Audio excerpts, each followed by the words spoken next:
Question number 15, ताश के 5 पत्तों, ईंट का दहला, गुलाम, बेगम और बादशाह और इक्का को पलट पलट कर अच्छी तरह से फेंटा जाता है। देखो 5 पत्ते हैं भाई, कुल पत्तों की संख्या कितनी है? कुल जो हमारे पास पत्ते हैं वो हैं 5, ठीक है ना। और इन पत्तों में कौन कौन से हैं? ईंट का दहला, इन पत्तों में जो 5 पत्ते हैं इनमें है ईंट का दहला, का मतलब होता है 10, ठीक है, ईंट का दहला है। उसके बाद है गुलाम, बेगम, बादशाह, ईंट का ही है, ईंट का गुलाम है, बेगम है और बादशाह है, और साथ में इक्का है भाई। साथ में क्या है? एक, बादशाह को बोलते हैं के, ये क्वीन हो गया और ये जे हो गया। 5 पत्ते हैं। कुल कितने पत्ते हैं? सारे ईंट के हैं, ध्यान रहे हैं, ये भी ईंट का, ये भी ईंट का, ये भी, ये 5 पत्ते हैं हमारे पास, ठीक है। आगे बोला गया है इन 5 पत्तों को अच्छी प्रकार से फेंटा जाता है और यादृच्छा एक पत्ता निकाला जाता है। यादृच्छा एक पत्ता निकालने पर रैंडमली इनमें से, इनको अच्छी तरह से फेंटा गया, किसी ने देखा नहीं, ठीक है, और उनमें से एक पत्ता खींचा गया। अब इस बात की प्रायिकता क्या है कि यह पत्ता बेगम है, इस बात की प्रायिकता कि यह पत्ता, तो नंबर फर्स्ट बेगम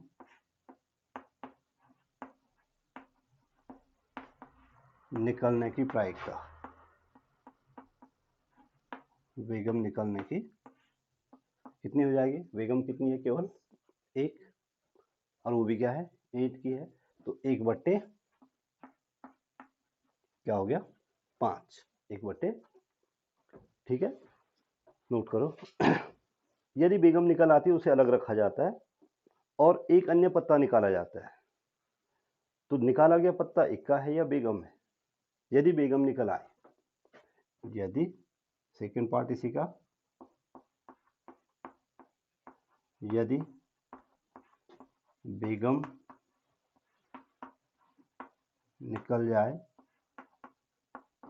तो उसे क्या रखा जाता है?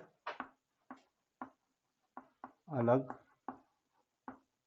रखने पर। अब ये कह रहा है कि यदि बेगम निकल जाती, नहीं निकलती तो 5 ही पत्ते रहेंगे, अगर निकल जाएगी तो कितने पत्ते बचेंगे? तो बचे पत्तों की संख्या, बच्चे पत्तों की संख्या कितनी हो गई? 4, ठीक है। नहीं निकलती तो कंडीशन नहीं है, इस समय क्या है, निकल जाती तो उसको अलग रखा जाता है। अब 4 पत्ते बच गए और इनमें से, इसलिए अब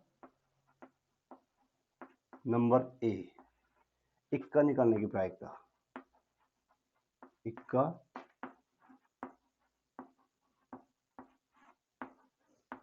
अब इक्का निकलने की प्रायिकता कितनी हो जाएगी भाई? 1/4, कुल परिणामों, अनुकूल परिणामों की संख्या बटे कुल परिणामों की संख्या। और बी, इसी का बी पार्ट है, वो कह रहा है कि बेगम निकलने की प्रायिकता, बेगम कितनी हो जाएगी? क्योंकि गड्डी में बेगम है ही नहीं, बेगम निकलने की प्रायिकता क्या हो गई? 0, ठीक है, ठीक है भाई। ये तो हो गया क्वेश्चन नंबर 15 कंप्लीट। अब हम आ जाते हैं, इसी में जगह बची है, तो क्वेश्चन नंबर 16, और ये क्वेश्चन नंबर 16 इंपॉर्टेंट क्वेश्चन है भाई, तुम्हारी किताब में काफ़ी बार पूछा जाता है तुम्हारे एग्जाम में, ठीक है, ध्यान रहे। किसी कारण 12 खराब पेन 132 अच्छे पेनों में मिल गए। किसी गड्डी में क्या हुआ? 12 खराब पेन थे और 132 क्या थे? अच्छे पेन थे, आपस में मिल गए। तो देखो आप लिखोगे सबसे पहले खराब पेनों की संख्या, खराब पेनों की, खराब पेन कितना 12, और अच्छे पेनों की संख्या कितनी है, अच्छे पेनों की कितने 132। तो इसलिए कुल पेनों की संख्या, इसलिए कुल पेनों की संख्या कितनी 132 और 12 को ऐड कर दो कितना हुआ 144 पेन हो गए। ठीक है, अब कहा जा रहा है ये देखकर नहीं बताया जा सकता कि कौन सा पेन खराब है और कौन सा पेन, यानी एक ही ब्रांड के पेन है, सब कुछ उनका एक जैसा दिखते हैं पेन सारे। इस मिश्रण में से एक पेन यादृच्छा निकाला जाता है, निकाले गए पेन के अच्छा होने की प्रायिकता, निकाले गए पेन के, ये कई बार क्या पूछता है आपको, ऐसा पूछा जा सकता है कि यादृच्छा एक पेन निकाला जाता है, आप उस पेन को खरीदोगे या नहीं खरीदोगे, इस बात की प्रायिकता। अब आप कब खरीदोगे, जब अच्छा पेन हो, ठीक है, आप कब नहीं खरीदोगे, जब खराब पेन हो, तो ऐसा भी पूछा जाता है। तो यादृच्छा एक पेन निकालने पर, एक पेन निकालने पर, निकाले गए पेन के, निकाले गए पेन के अच्छा होने की प्रायिकता, अच्छा होने की प्रायिकता, तो हम लिख देंगे P अच्छा पेन है भाई, P क्या है, तो वही फॉर्मूला जरूर लिखना है एक बार, अनुकूल परिणामों की संख्या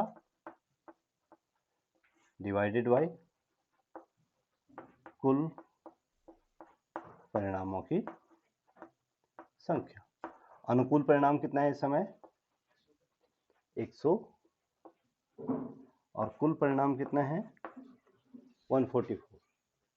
ठीक है, जो अच्छे पेन है वो अनुकूल परिणाम, जो कुल पेन, इसीलिए पहले ही जोड़ दिया था। ठीक है, अब ये हो गया, किससे कटता है 2 से, और किसी से,